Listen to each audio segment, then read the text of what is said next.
Warm greetings to everyone in Guyana and the diaspora. My name's Kwamina, eldest child to Gordon and Karen Stewart. Today's short presentation will explore my recent trip to Guyana with additional commentary and observations brought to you by someone who grew up in a Guyanese household in England and hadn't reached Guyanese soil since 2005. So hope you all enjoy.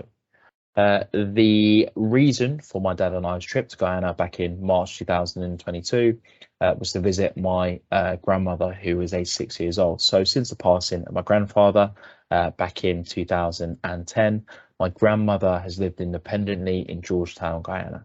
The last time I see my grandmother was back in July 2018 for her eldest grandson's wedding in England, but due to health reasons and a recent pandemic, this was the first time I've seen her in 4 years. So Thursday, the 3rd of March, my dad and I embarked on our travel to Tamari Airport from London Gatwick. Our stay was 2 to 3 weeks.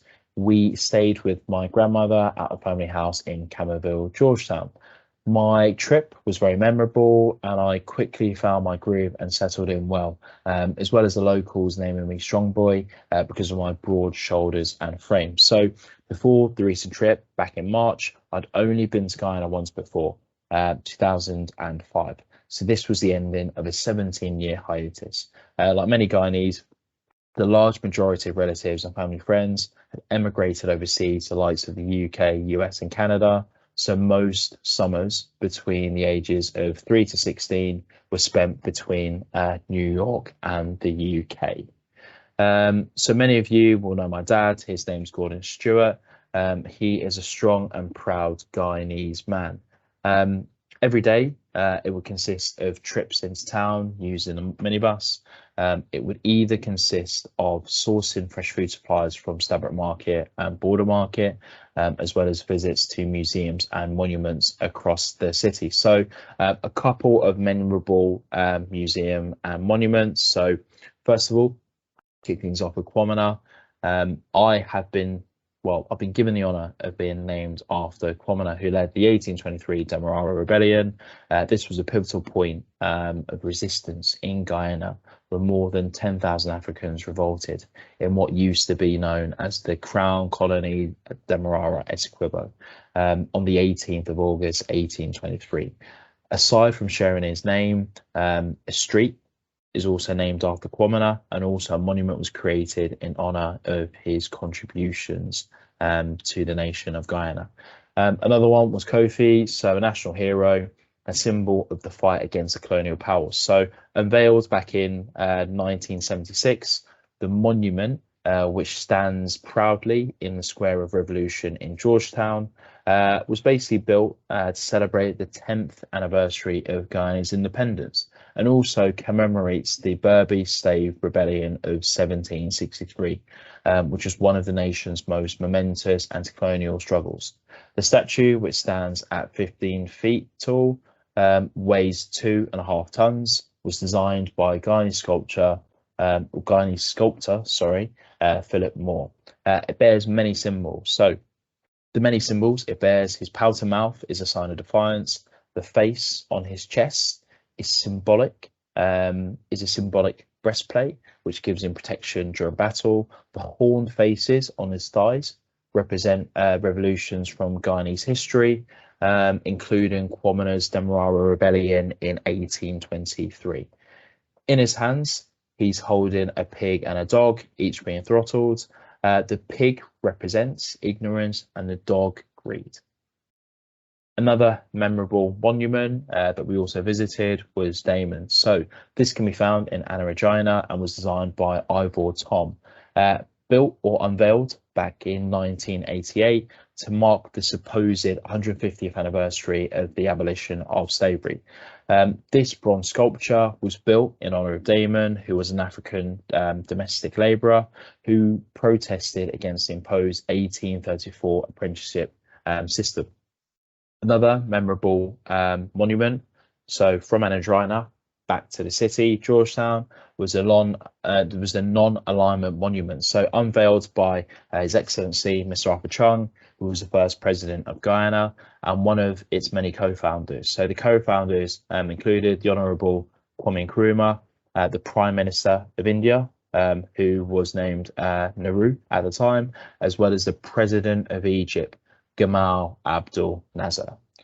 We also paid a day visit to the Museum of African Heritage, which is located in Bel-Air Park, home to over 1,000 artifacts collected from across the world, especially from West Africa, where a lot of people of African descent within Guyana originate from. The museum features original replicated wood, stone, brass, ivory, African artifacts, crafts, as well as works of art. A couple of ones that stuck out. So you had the Awaru boards, also known as Mancala, a game which is played by the Akan people in Ghana and adopted by many people across the world. We also found a number of kola nut boards, which were created by the Yoruba people of Nigeria, sculptures for the Fulani tribe in Nigeria, as well as Nduku women's decorative paddles. So yeah, they were very detailed and decorative paddles, as well as calabashes, stools carved from wood, created by the Nduku community who live or still live out in Suriname, also are related or cousins of the Maroons, which we are all very familiar with. So another part of my trip was visiting Essequibo. So after visiting family and friends in town, and obviously the historic monuments during the first week, we took a 3-day trip out to Essequibo to visit my grandmother's family, who live out in the likes of Anna Regina as well as Queenstown. So we toured Anna Regina as well as Queenstown. We also took a trip, that's charity, as well as a speedboat up and down the Pomeroon River. Our short 72-hour stop was one of the many trips highlights, along with obviously seeing my grandmother, enjoying the many cuisines that Guyana has to offer. Observations. So one or a couple of the observations were the influences of the West. So when speaking to family, both in Georgetown and also in the country, a popular turn of conversation was our thoughts on the war in Ukraine. So you could obviously see the influence of Western media, and this was more apparent maybe because I was an adult, but more so this time than from 17 years ago. So number one topic was talking about the invasion, as well as the war going on between Ukraine and Russia, wanting to know how close the UK was geographically, obviously, to the conflict. Another observation was the growth in food or fast food carts dotted around the main streets of Georgetown. So yeah, partly influenced by the need or the want for Western styled foods, but also the migration of, or the new migration of the country's new Latino as well as Venezuelan community. So yeah, another big thing was that there was Spanish writing on the entrances of a number of closed doors and appliances. So that obviously gave you a feeling of the presence that had been built up in recent years.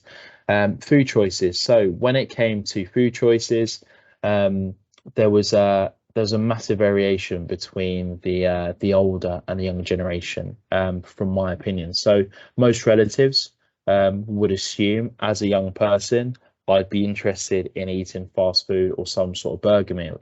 I guess they were stunned yet pleased when I kindly declined, requested that we eat traditional Guyanese or Creole food. So in my eyes, I didn't travel over 4,500 miles across the world to not eat food that is exclusive to our region of the world. So I'm talking cook up rice, metemg, chana, salari, fried fish, palari, patty, you name it, I sampled it and tried it without any regret itself. So I'd say one of the main takeaways from my trip, and it may be slightly contradictory to my previous statement, is an appreciation for the authenticity of Guyanese culture. What I mean by that is it's very evident that it's a nation which is home to such a very diverse mixing group of people, many backgrounds, many races, all of who stand proudly under the same flag and nationality. Being influenced by the West is obviously inevitable, as we are at its mercy due to the social media age. But through all the smoke and noise, I found Guyanese will take, adapt, and infuse anything with their own stamp and identity. So I always have been, but you have that reinvigoration of being proud of your heritage. And it was great to visit all the monuments, see all my family, but also to fully understand the sacrifices our forefathers made so we could live today. So when you visit Guyana, I guess it's very easy to assume it is a country of many waters. It is a country of Kaito Falls, a seawall, as well as a Pegasus Hotel. But in my opinion, it's a lot more than that. I'm sure everyone will share the same sentiment. It's a nation that was built through blood as well as cohesion. And I guess another thing, sorry, that I'll also take away from my trip is I'll certainly won't be leaving it another 17 years. I'm planning to go as soon as possible. So thankfully I have a cousin's wedding early next year. So that sounds like the perfect excuse. Thank you all for listening, and enjoy the rest of the event.